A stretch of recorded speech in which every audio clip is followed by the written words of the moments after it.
Well, now, back in 2007, before the financial crisis had fully spread its poison, one man defied Wall Street and bet against the real estate bubble. In doing so, he pocketed an astonishing $20 billion in just 1 year. John Paulson's story is laid bare in a book entitled The Greatest Trade Ever. Its author and prize-winning reporter with the Wall Street Journal, Gregory Zuckerman, joins me now. Greg, good morning. Thanks very much indeed for coming in. Great to be here. Now, it's a very interesting book because it reads more like a thriller. It's a real page-turner. And actually, you have an awful lot of sympathy for Paulson. You kind of want him to complete this deal, which is quite interesting because he got a lot of hard press at the time, didn't he? Right. Instinctively, you don't want to root for him. He's a guy that made a lot of money while everyone was losing money. But I sort of see him as a character who is a little bit like Noah. He saw a flood coming. He prepared for himself. No one believed him. People called him a fool, actually, at the time. And he's the one that profited. So I think you can learn some lessons from him.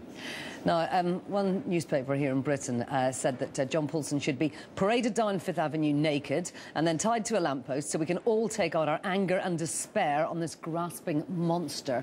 You think that's a little bit harsh? I mean, he didn't cause this problem, right? No, he didn't. I mean, he's no hero. I wouldn't argue he's a hero, but I think you can learn a lot from him. I think there should be more John Paulsons running governments, and it's ironic that he and his colleague Paolo Pellegrini, who came up with this great trade, they were sort of ignored after the crisis when they came up with ideas of how to improve things. Instead, it's the people like Hank Paulson, who's no relation, who run governments and run governments around the world, and I think that's a mistake. We should be listening to the Contrarians, and these are two of the smartest contrarians. Now, these contrarians, they weren't alone. There was a number of other people who are detailed in your book who also kind of spotted this bubble and tried to do the same thing, tried to carry off the same kind of deal. They found it quite hard, didn't they, all of them? I mean, you go into quite a lot of detail about just how hard it was to kind of bet against the charging bulls of Wall Street. Right. The interesting thing is that figuring out there's a bubble is the least of the problem. Yeah.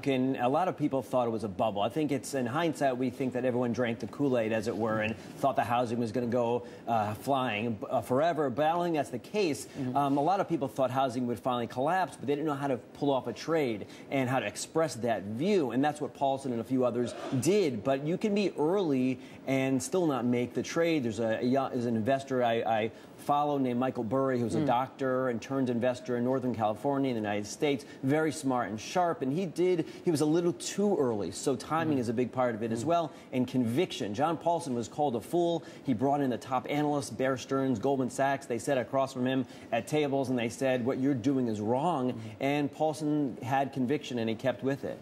No, it wasn't, they didn't say it was morally wrong. They just said that he was wrong in the sense that he'd got it wrong, right? Right. He wasn't, as you said, he wasn't making any of these mortgages. He, if anything, was telling Wall Street that they were doing something wrong. They were making a mistake by packaging this toxic waste in together and selling it to investors. So he was saying that what you're doing here is what you're selling is toxic and it's going to cause problems, and people called him a fool. So he didn't do anything wrong, I would argue.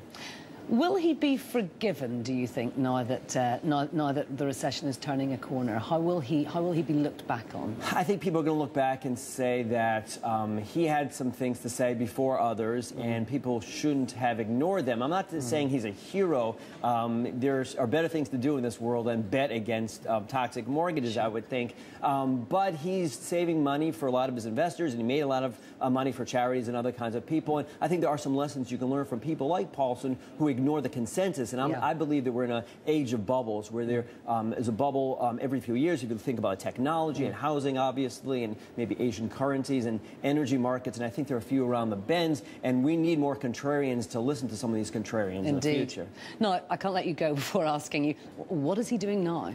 John Paulson is betting on gold. And I would argue that's a much riskier trade. There's much more downside. The way I described the subprime bet in my book, there was limited downside because he bought these credit default swaps, which have a limited downside. But gold could go down to $700, $800 from here. It could go up to $5,000 as well. So it's an interesting, risky bet I talk about a little bit at the end of the book. Greg, thank you very much indeed. Great to be here. Thanks.